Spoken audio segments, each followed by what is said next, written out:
welcome back to Cast Me to Hell with me, Seb. And me, Robbie. And this week we are delving into the background of the Predator. The Epstein files are what we're talking about this week. That's it. A slight move, you know? Yeah. One predator to another. One predator to another. I mean, to be fair, per Predator, Epstein Island. That would be great. Yeah, it's not a bad film. That would be kind of cool. We are doing Predator Badlands. Have we done Predator original? Nope, we haven't. No. Have we done any Predator film? No, we did Alien, which had some hot takes on it. If you haven't, go check it out as part of our must-see horror series in October. But no, we haven't done Predator. And no. I'm a huge... It's fucking mad when we keep doing these sequels and then be like, oh yeah, by the way, we've never done the original film. No, we haven't. And, you know, I think we have to err on the side of caution, because when we were talking about the Alien episode, or we were talking about one of them, I said, you know, I am a massive Predator fan, you know, and so we have to be careful with our terminology. With your terminology before someone twists that into the mix. It's a perfect soundbite, you know, yeah. a leaked message or something like that. But he's trying to avoid that. He's actually on the list. Yeah, I'm trying to avoid. That's what this episode is. It's a cover. So yeah, this is going to be our full spoiler kind of review. We missed the horses bolted to do a spoiler kind of. Yeah, we were originally going to try and do this literally like week of release, and it sadly didn't end up happening. So we've had to push it along. We're going close to the digital streaming release than we are to the original. So if you haven't seen the film and you don't want it ruined for you, we're about to ruin it. So listen, or don't listen. It's your choice. Yes, but make sure you hit that subscribe button. Leave us a lovely review, and let's get into it, because there's been quite a lot of divisiveness about this film. It's done really well at the box office. I think the best since the original, I believe. Yeah, I think it actually might. Yeah, it might have had the best for the franchise, to be honest. Right. But for inflation, then it's not. Yeah, if you inflate it to modern day, yeah, then Arnold's probably won by a far distance. But there's been a lot of stuff saying about this kind of new angle they're taking it in. One thing that I read about, and I don't know whether you saw this, but a lot of people were talking about the Disneyfication of it, and Predator going woke, which. I mean, so I get this thought. I mean, so this is Dan Trachtenberg's technically third film now. So he did Prey, which was fantastic. Which we covered. We did. There you go. We've covered a Predator film. We just it wasn't called Predator. It's called Prey. But Prey, which I personally think I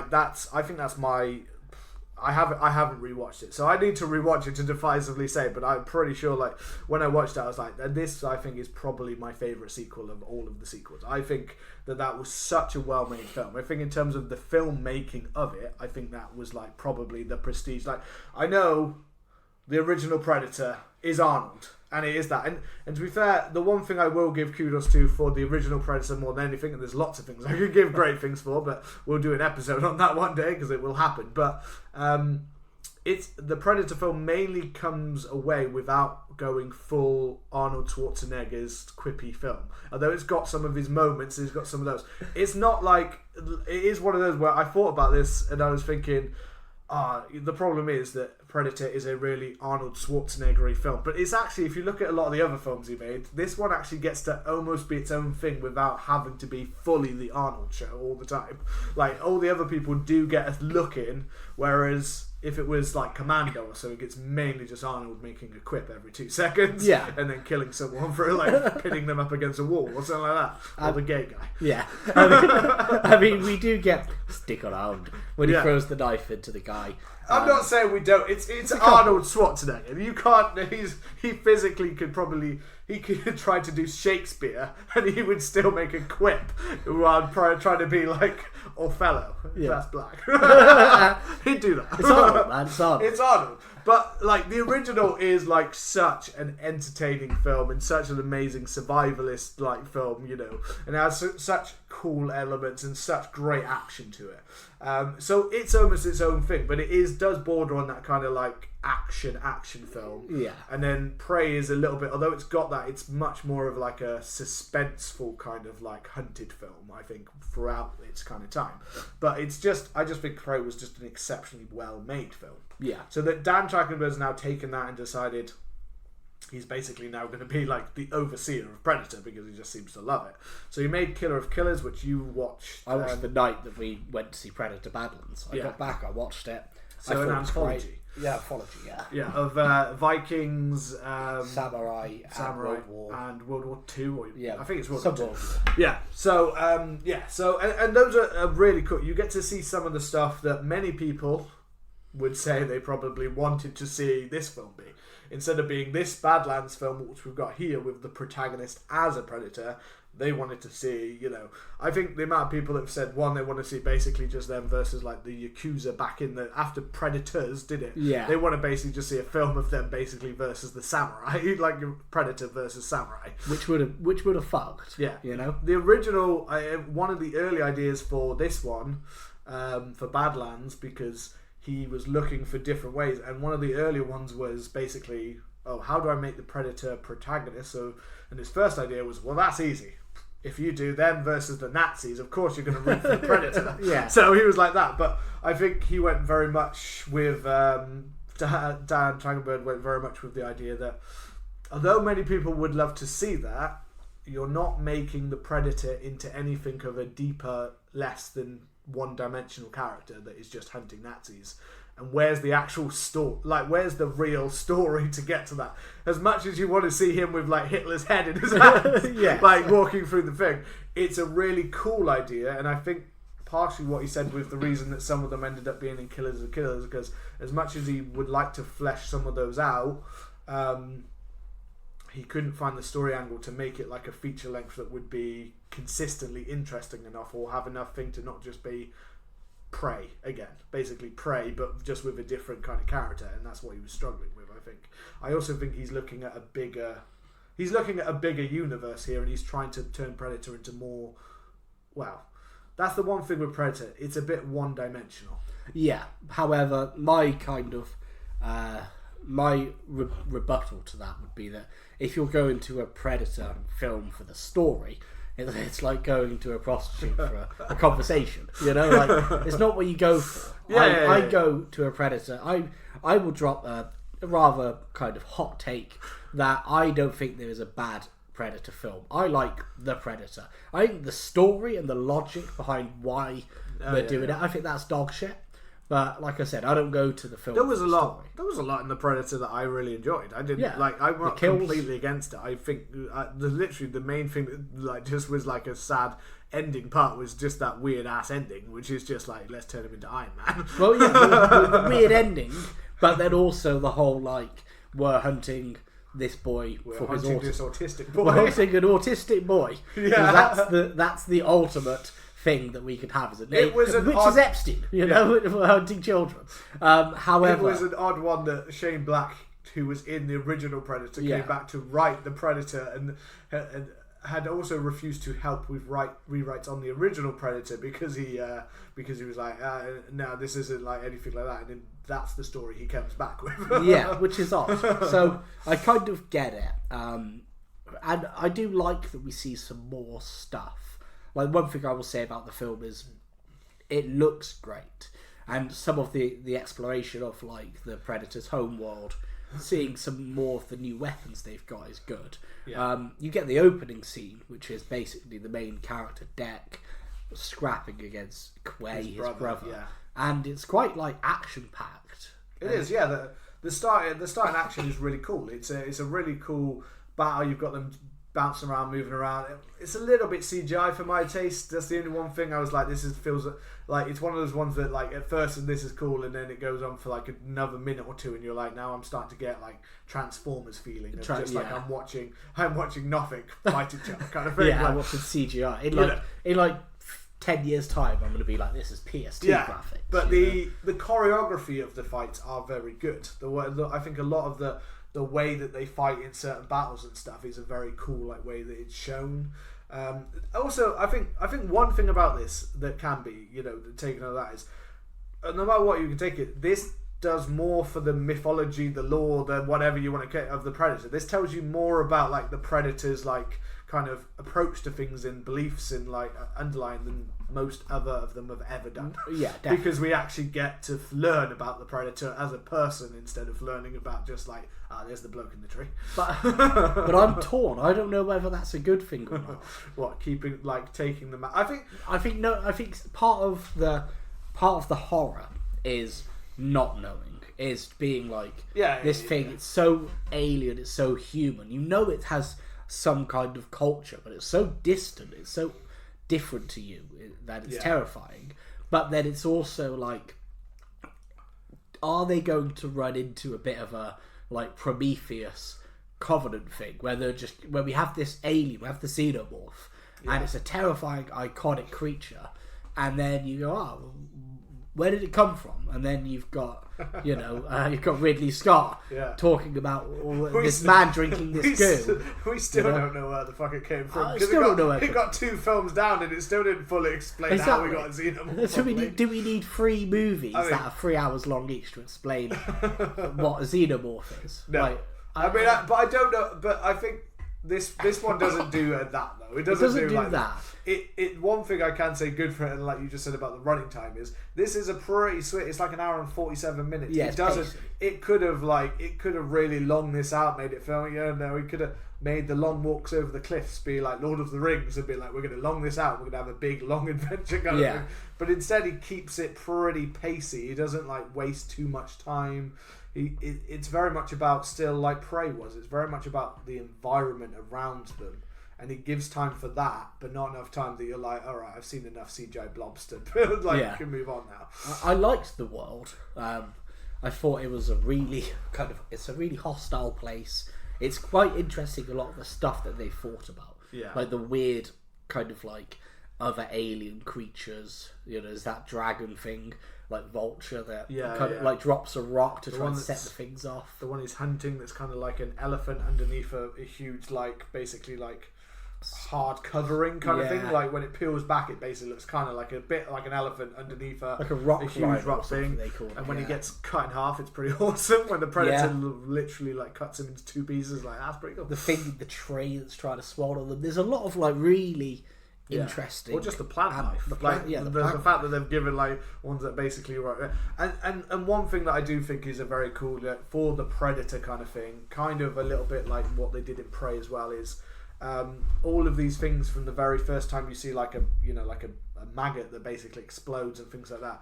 It's all little setups for later in the film when he basically is like, I'm going to have to use my environment to make myself armor, to make myself weapons. So he uses all of these things through the film. So I think that's cleverly thought out, that we've had enough time to understand what these things do, so that when he uses them later, it's like, okay, I get and he gets to make himself quite a kind of of this planet natural predator, mask predator, because he's not in the Predator mask or suit in this way. He is fully just him with some weapons and a bit of armor, but that's about it. I mean, he's not hanging Predator dong. No, he's not fully. Unfortunately, that's what we need to see. Predator dong. Well, we need to know if it opens its mouth in the same way. There's an image for you. That's a nice one to have. I mean, I'll talk quickly about the wokeification, as people are saying, which I think an absolute ball bag. If you think that, like, there's a kind of a female main character in it, and there's the kind of twin. I saw this thing online, and it was saying like the Predator, all of the males in this film are shown as like overly hostile, and all of the women are shown, or all of the females are shown as being kind of graceful and elegant and that kind of stuff. And I was thinking, like, like the Predators are known as being hostile creatures that have kind of a power hierarchy. Yeah. You should know that if you've watched any Predator They should, films. yeah. Right? The Predator shouldn't come across as like if the Predator had been like just like I'm cool kind of guy, they would have been like, what the fuck? Yeah. So you already know that. Just you know he's watching going to have a film. hard back. And he thinks everything like there's even it even plays into the joke of it, I guess, that like basically every time he talks about everything he talks about is mainly just about the hunt. Yeah, but that's it. But then, like the other 90% are the cyborg hired goons, you know, and like, would you say James Bond has the same thing? Hired goons and that are all male. They're just generic hired goons. Yeah, they're just generic synthetics. Yeah, so I don't know. I kind of felt like that was dog shit. Yeah, a kind of argument. And then we've had women in the Predator franchise. Yeah, we had one in the first one, the second one, Predators, probably the Predator, AVP.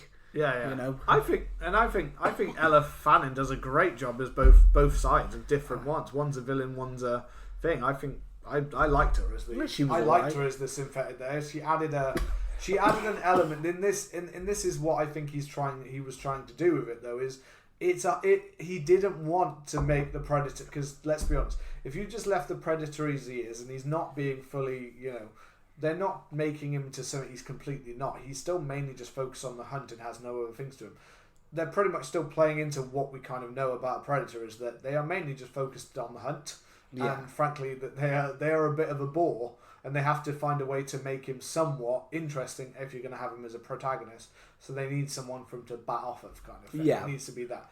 She comes across, obviously, the polar opposite of one by being very chirpy and very happy about everything around her and things like that, and very, oh my god, look at this. And I get the whole, you know, the Disneyfication of it. Yeah, that's where I find a bit of a you know, you've got that kind of buddy cop kind of thing, which isn't necessary, you know. It might be new for the Predator franchise. It's not new for, like, say, Star Trek, Star Wars, or any of that. You know, these are very done roads of, like, sci-fi where you've got two kind of characters that kind of... That's not a new thing. That's not for Predator, it feels new. But as a general of, like, sci-fi, that's what kind of somewhat makes it feel not that original, because it's kind of like you've just taken what a lot of other sci-fi films have already done, and you're just putting the Predator into that situation instead, which doesn't make it feel like much that's like brand new for that character. No, but I felt like that was one thing that didn't work for the film. For me, it was that whole, like, I mean, we've had jokes in the franchise before, like the you know, Predator has some quippy characters. Stick around, you know. Yeah. I have a sexual tyrannosaur. You know, there's quips in there, and the Predator had kind of like Michael Keegan Key or whatever his name is. Yeah. You know, he was a bit more of a comic role, but you haven't really had this kind of like Marvel, like Disney, kind of like back and forth buddy cop kind of thing, and for me, that felt really out of place. I didn't really like that. I thought a lot of the humour kind of failed to land. There were some bits that were like, that's quite funny. But then there was a lot that just really didn't stick it for me. I'm more on because the way I look at this is, and this is why I think a lot of people are like throwing their toys out the pram as if this changes the entire Predator franchise, when I don't think it changes anything. It's just telling a different story, just the same way that pretty much every Predator film has technically. But there's also the problem of the Predator franchise of where you've got many films, yes, different settings, but generally it's the same film. Yeah. It's repeated. This is one of the first. Prey was one of the ones that, though it was technically the same formula, felt different.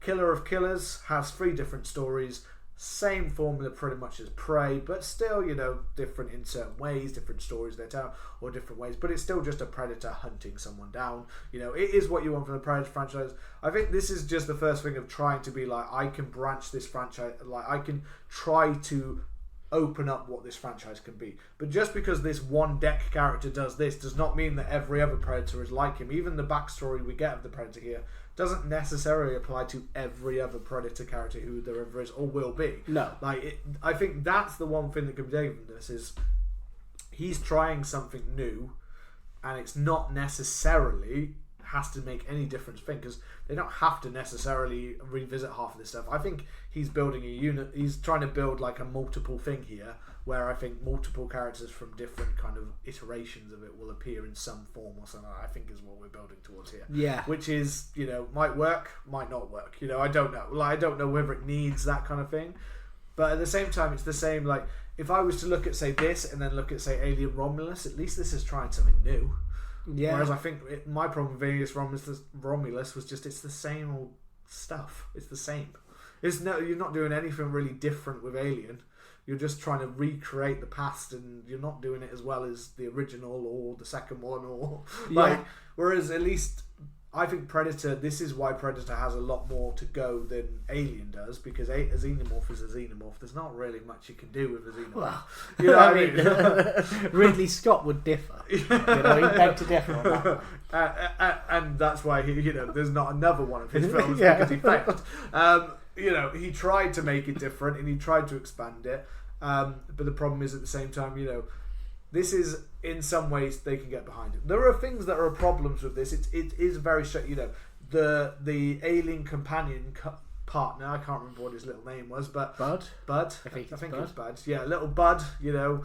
That's one thing that feels a little bit too Star Warsy, a little bit too Mandalorian of the new version, which kind of gives everything, because a lot of people have said that this, in terms of style, look, things like that, it looks very kind of modern Star Wars Mandalorian Yeah, style. it does. It looks quite a lot like that, although I would say at the same time most of that show is shot in purely CGI in like a literal bubble, whatever they call it, the volume or whatever, whereas this, I believe, was actually shot like this is actual land. This is actually being shot in an actual place. Like, he's doing it, which is why I think when it does have some of those big wider shots of the whole place, yes, it's lots of CGI because it needs to be, but it does look very nice when they're going over mountains, when they're going over things, when they're going through terrains. It does at least look like an actual forest, not a CGI like made up thing kind of thing. It is an actual interaction. I don't know. I think this is like a standard. I'd also say, to be fair, it's the weird thing of Deck actually comes across, but Deck probably kills more than the majority of any of the Predators have ever killed. Even though he's not killing people, synthetics are stronger than people, and he wipes through them. Yeah. He builds up through those things, kind of thing. Yeah. Like, it's a little bit that, which was what I was thinking about towards the end when he fights the father.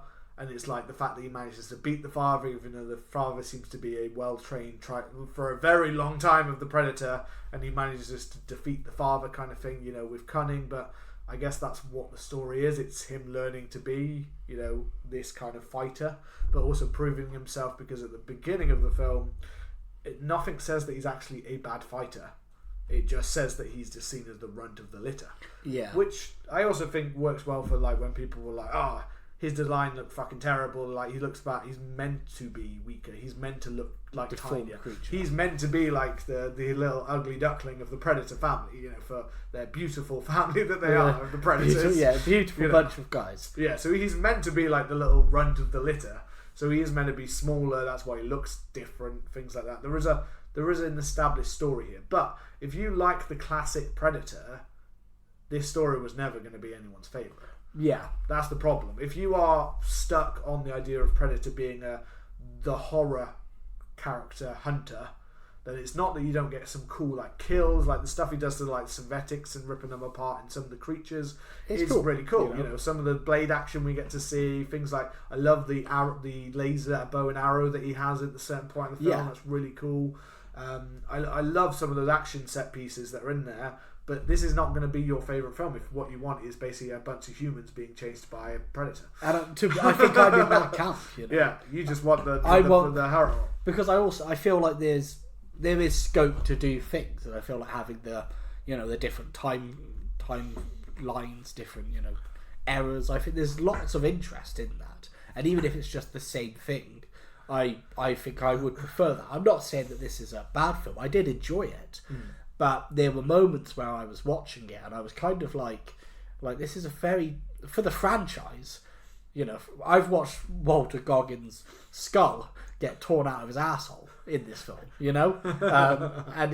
and you see that, and it's a quite bloody film, and it's quite like, fucking hell, he doesn't care. And then to see like this, it's like a tonal jump, and I get it. I understand like what he's trying to do, and I appreciate that he tried to swing for something different. But it's the question that we had when we were kind of like leaving is where does it go? Yeah. Because I trust Dan Trachtenberg, or whatever his name is, Trachtenberg. I trust him with the franchise. He knows what he's doing. Yeah. However, it's more if studio execs go, we want something like this. They tease a sequel. That's my worry. That's my worry for it, because like I enjoyed this, even if it does, as I said, slightly feel like it's a take from Predator in a different franchise almost. Yeah. Like it feels like we're taking them into very much like we are telling some of that backstory. We're taking them into a very sci-fi and slightly more family-friendly era for the Predator. Based on Prey, that's not what we got. Even Killer of Killers, that's not what it is. So I'd like to believe that I don't think Dan Trachtenberg is thinking of, whatever it is. As I said, like whether it's bringing back Arnie into one of them, or even Danny Glover or whatever it is. We did have this conversation. Danny Glover killed a Predator. Arnold did not. Yeah, we had that. We did have that conversation. So who's stronger? Arnold. But well, he's got a yellow shirt. Yeah. Well, it's more who's smarter, Danny Glover, maybe. Yeah, I think this is the worry for me, is that Disney see dollar, and they'll go, so when are you making Badlands 2? And then it's like, and I don't. The film ends with a shot of the mothership, so it's obviously not Dan Trachtenberg's plan to be the end of Deck's story. There's obviously a plan for this to be more to it. Whether he's going to decide to either do, I don't know, he could do technically this and still do more of that same kind of film to open it up to a mass audience, but also then try to do a R-rated, like that kind of, so he'll still make the classic horror version, but it's almost like you can have multiple versions of the same thing, which is what I think he's trying to do. But it's also like, if they're going to bring in the next one, if you're going to have Dex appear in the film with the other characters and stuff like that, if we're going to bring back, say, Arnold Schwarzenegger, which has been like talk of that, that's what like kind of a thinking of like doing like almost like a mega whatever, I don't know, the Avengers of the Predators universe, which is fine. But if they're bringing back Arnold and Danny Glover and whatever, who else, then or Adrian Brody, I don't know. If they're bringing back those characters, then that needs to be bloody and it needs to be gory. It doesn't need to be like synthetics. It was a good excuse in this one, but how long could you go from like Predator not being like, there's a human, rip a skull out? Like, if you get back to people, and it needs to start being gory again. And this is the problem, like we said, is Disney going to go, but we want the one that kids can see?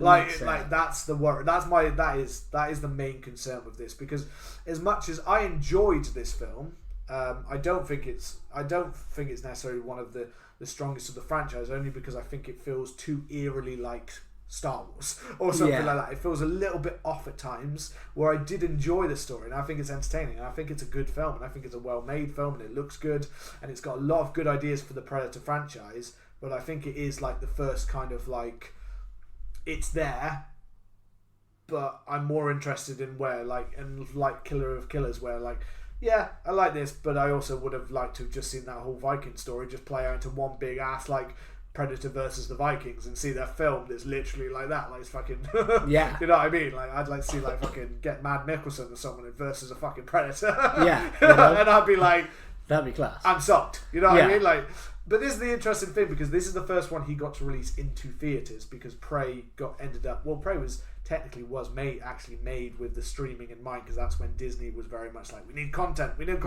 so we're going to make this franchise for these, because Romulus was originally designed to go to like Hulu and Disney Plus.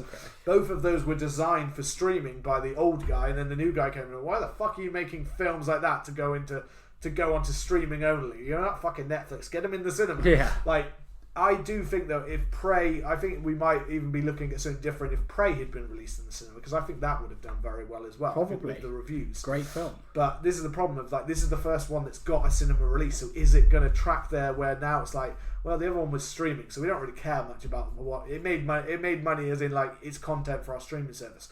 It's like all of those, like Netflix will keep making shitty Netflix films because Netflix don't give a shit, because they're like, it's content. Is the script not done? I don't give a shit. Just fucking film something and put it on Netflix. Just You know do what I mean? Have you got The Rock to star in it? Fucking there you go. It's done. Yeah. Like, they don't give a shit, and that's what sadly, that's the declining quality like you can see on certain franchises. It's the reason that I think that, you know, Star Wars or any of those franchises, even Marvel, whatever, it's not that they necessarily made loads of completely bad stuff. I'm not saying like things like Mandalorian or any of the other Marvel stuff is bad. It's just the fact that they oversaturated it to the point of being like, nobody cares. why do I need to go and see this in the cinema now? I can watch it on Disney Plus or whatever, because you've made a million of them now. So I don't really care. Or I don't know what's going on anymore because I can't fucking keep track with watching films and watching a million TV shows at the same time. Like, I don't care anymore. And that's the problem with something like this, is where Predator feels like it needs not to be turned into like a mega franchise. It needs to be given time to like tell different stories and breathe. That's not it, be. you know? That's my worry of Disneyfication. Is not that so much the way Dan Trachtenberg is going to take it. It's more of the, are they going to turn this into so when are we making the TV series, and when are we making the thing, and can we do this one, and you know could we possibly add another cute alien creature, because we'd quite like to merchandise this. Yeah, so, we need there's some toys. You know there we go. You know? Next time, could you make them a little bit cuter? Could you make it look like Baby Yoda? Yeah. It's not Baby Yoda, but we want to sell it as Baby Yoda. Could you make a Predator baby that's really cute, that Predator deck can go around with and have as his companion, and then do this? And it's like, okay, now you've just done it. Like, but the House of Mouse will do it. The House of Mouse if will do it means that they will make money off of it, they'll be like, fuck it. I don't give a shit about your horror roots. I'm gonna fuck you in the ass. It's like the South Park thing, you know. Yeah. Where they're having the time of Indiana Jones. If they were told by a test audience that what they'd really like to see is basically Alien versus Predator babies, they'd be like, let's make that into a kids show. Alien versus Predator babies, where they fight each other in baby form. Don't give them ideas, man. But this comes back to something else that I don't know if I liked about the film as well, is the Predator as the protagonist. Because I randomly watched AVP before, like I just decided to watch it. I think I messaged you, and I always gets to be a slight protagonist. He's kind of like a slight protagonist in it, and I'm always like, but it's still just a blank Predator. He's still like a blank Predator. Whereas I like the idea of this battle going on between them, and that the humans are just kind of stuck in between. Yeah. You know, I don't really like I like Predators to be unhuman, to be like, you're weak, so I'm just not going to bother. It does kind of feel like now with this, the chances are that when we get when he finally makes what feels like sooner or later we're getting Alien versus Predator. We're getting a new one, but it kind of feels like it's going to be Dex versus Predator, Dex versus Alien. Like it's going to be the one that he's built up into a character to be the one to fight, and it's like well, it's not just two like random like people that are just like fighting against each other. It's now like more of a, they're going to kick you're not going to kill off that, are you? So you're going to kill the xenomorph, so it's going to be one-sided. You know, we know where this is going, kind of thing. When it's two just blank hostilities against each other, you're like, okay, they could take this either way. The alien could win, the Predator could win. I mean, I kind of think that the Predator would win, to be honest, but based on the fact that the Predator has killed multiple things across generations, I feel like they'd be good enough to be like, those things, I see. We just, blow them all up. They got acid blood. Okay, that's fine. We'll just stay away. We've got a spaceship in the sky. They are running at us on the ground. They're all on that spaceship, so blow it up. Like, I just feel like there's it's weird when you think about Alien versus Predator and go, it seems kind of one-sided. Arnold versus Alien versus Predator. But there were other bits where I was watching it, and it did feel very in, like you mentioned, that kind of like modern Star Wars kind of early, like 12A like action film. Like even when he's fighting the synths, I was kind of thinking like a synth shouldn't really stand a chance against a Predator. You know, a Predator should be able to easily fuck up a synth. But also it all felt really safe. I guess because they're synths and they're not. You're not seeing loads of blood, and you're not really seeing like all of these synths. In theory, are fine. Because like we see Ash, and he's fine. You have to like blow him up to destroy him. The woman in this, Tia, she's going around without legs. So all of these synths, even though they're getting like cut in half and their arms ripped off. Yeah. Like, they're fine. They're just lying there. Like, they are. I'll wait until they leave. Parts. Yeah, they're in parts. I mean, a lot of them are mainly. I think I'm pretty sure quite a few of them are like they're ripped apart, but some of them are mainly just their heads are just like literally like stabbed through. Yeah, I think that's their main computer. Still going. Yeah, you know, they probably are still going, but that's what I mean. You get the feeling, you get to see like arms getting ripped off and body parts, but they're just synths, so they can get away with it. And that's it. But synths are meant to be strong. They are meant to be a strong like thing. So they're a lot stronger than if they're going up against human characters. But it is certain kind of aliens. It didn't feel like there was any like tension or risk with it. You know, like well, no, because I think they're getting. You know that they're the cannon fodder. They are cannon fodder.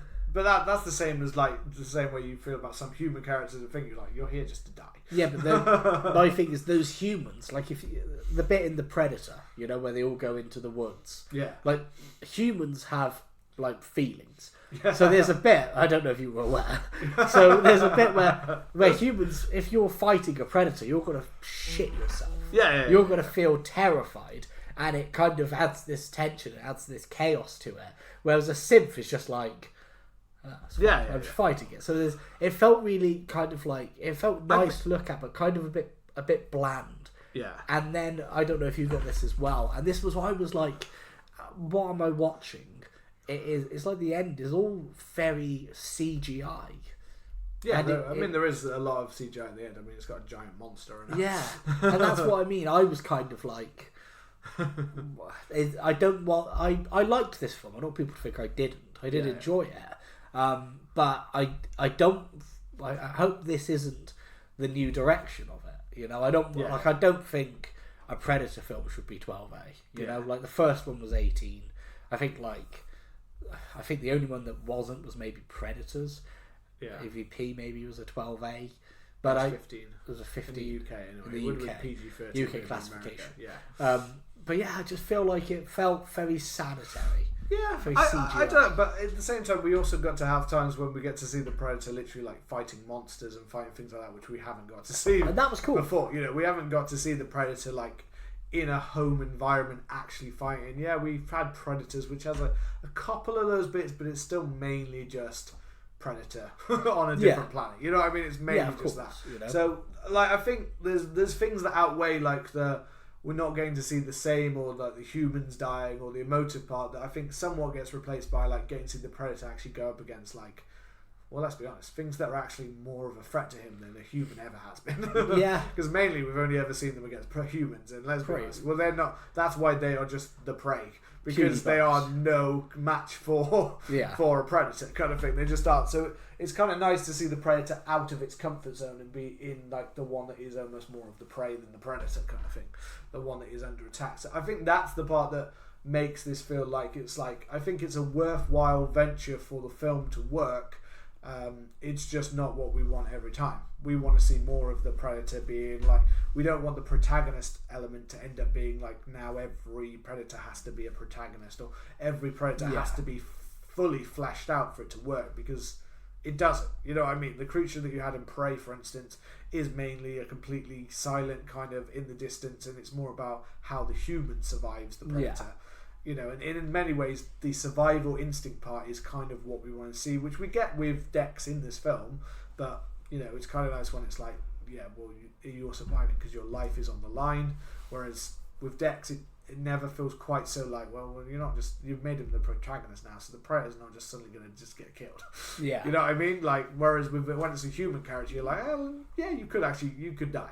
You may not win this fight. Like, we could go with the angle of you're not going to win this fight. You know what I mean? Like, it's just the way you look at it. But in a lot of the Predator films, there is always that angle of like, yeah, I mean, normally they have someone get away, but normally you end up feeling like they get away, but you're not really got away. Like, you've survived, but you're lucky to be alive. Yeah. So I feel like it lost a bit of that. Yeah. I mean, anything else to kind of add on it? No, I think generally, you know, I enjoyed it, and I think there's lots of parts that are interesting and enjoyable. I think there are some parts that don't totally work about it in terms of concept, or just feeling too samey to other franchises, where it doesn't actually feel as necessarily as fresh as it is. But you know, I don't necessarily put that down to the protagonist angle, because I do think that the one thing with Predator is they are very a one-dimensional kind of creature. Yeah. And for a creature that seems so like able to like hunt and make technology and stuff like that, that's kind of the harder thing. It's not the Xenomorphs, where it is just a killing alien. It's not a clever killing alien. It's just a killing alien kind of thing. Whereas a Predator is meant to be something that is, you know, smarter and cleverer. So I don't necessarily think there's a bad thing in fleshing out those characters, but I think we still want to see more of the classic hunt of the Predator than we do want to see it like surviving itself kind of thing. We want to see more of it hiding in the trees and more of that kind of part of a Predator. I don't want to see like multiple, like I don't want this to turn into a franchise of just sci-fi films where we're just following them doing this each time. Yeah. You know what I mean? That's not really what I think we want. I'm hoping we continue to get different versions of the Predator, because that's how to keep this franchise going. Like, what he's doing now is how to keep it going. He's showing them in different ways. So, you know, next time, let's have those Nazis. Yeah, give me them Nazis. I want him in the trenches fucking just ripping people apart and going through it just fucking one by one. Interesting film there, man. Yeah. You know? I mean, I think that's our kind of summary of it. So, if you've seen Predator Badlands, then come and let us know your thoughts. You can find us on Twitter and Instagram at CMTH Podcast. As always, please remember to hit that subscribe button and to leave us a lovely review. Play us out, boys.